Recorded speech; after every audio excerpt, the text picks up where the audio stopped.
बहिर्जी नाईक एक नाव जे ऐकले की फक्त गुप्तहेर आणि गुप्त यंत्रणा याचे चित्र मनात उभे राहते. पण त्यांच्या आयुष्यात एक अनोखी गोष्ट होती. ते एक माणूस नव्हते तर एक मितक होते. छत्रपती शिवाजी महाराजांचे तिसरे डोळे म्हणून प्रसिद्ध असलेले बहिर्जी नाईक. त्यांची गुप्तहेर यंत्रणा आणि त्यांच्या कार्यशक्तीने आपल्या काळात एवढे गूढ आणि प्रभावशाली काम केले की इतिहास त्यांच्यावर अजूनही संशयाच्या कडेलोटावर उभा आहे. बहिर्जी नाईक जाधव यांच्या पूर्व इतिहासाबद्दल इतिहासात त्रोटक संदर्भ आहेत. बहिर्जी नाईक स्वराज्याशी कसे जोडले गेले या बाबतीत इतिहासकारात वेगवेगळे मतप्रवाह आहेत. आपल्या जहागिरीच्या प्रदेशातील लांडग्या कोल्ह्यांचा बंदोबस्त करण्यासाठी या लांडग्या कोल्ह्यांना मारून त्यांचे शेपूट आणून देणाऱ्या शिवरायांनी इनाम जाहीर केले. तेव्हा बहिर्जी नाईक यांनी सर्वात जास्त शेपट्या आणून दिल्या आणि त्यांना शिवरायांनी हेरले असे काही इतिहासकार मानतात.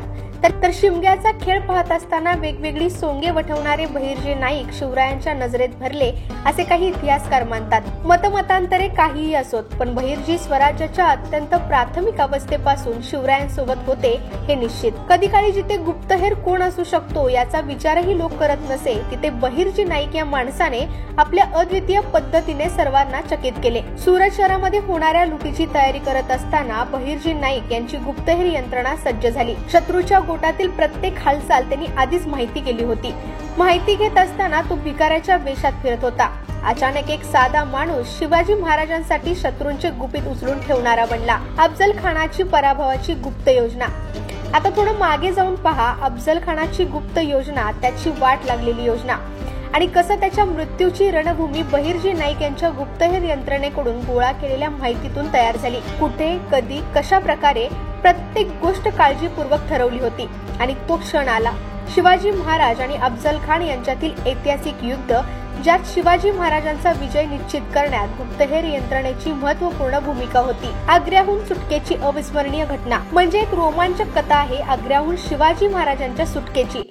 एका कडाक्याच्या बंदीगृहात आणि एका अत्यंत खतरनाक परिस्थितीतून छत्रपती शिवाजी महाराजांनी सुटका केली. पण या मिशन मध्ये बहिर्जी नाईक आणि त्यांच्या गुप्तहेर यंत्रणेचा खूप मोठा हात होता. त्यांच्याशिवाय त्यांचे सर्व गुप्त मार्ग, संदेश आणि योजना म्हणजे शिवाजी महाराजांच्या सुरक्षिततेचा प्रश्न होता. बहिर्जी नाईक यांच्या यंत्रणेला कसे व्यवस्थापित केले होते हे एक मोठं रहस्य आहे. त्यांचा गुप्त संदेश, गुप्त भाषा आणि अचूक माहिती संकलन हे सगळं आजच्या जगातील सर्वोत्तम गुप्तहेर संघटनांच्या कार्यप्रणालीला देखील पाणी देईल. जरा विचार करा, अशा एका काळात जेव्हा तंत्रज्ञान नव्हतं तेव्हा कसे त्यांनी माहिती संकलन केलं आणि ती योग्य वेळी योग्य व्यक्तींपर्यंत पोहोचवली. हे गूढ कोडं आहे. आज जर आपण गुप्तहेर यंत्रणांची तुलना करतो तर बहिर्जी नाईक यांच्या यंत्रणेचा आदर्श आपल्या मनात जागृत होतो. कधीच पकडता न येणारा, शत्रूच्या गोटात शांतपणे जाऊन काम करणारा आणि आपली जाणीवही ठेवत कार्य करणारा, तोच तो गुप्तहेर.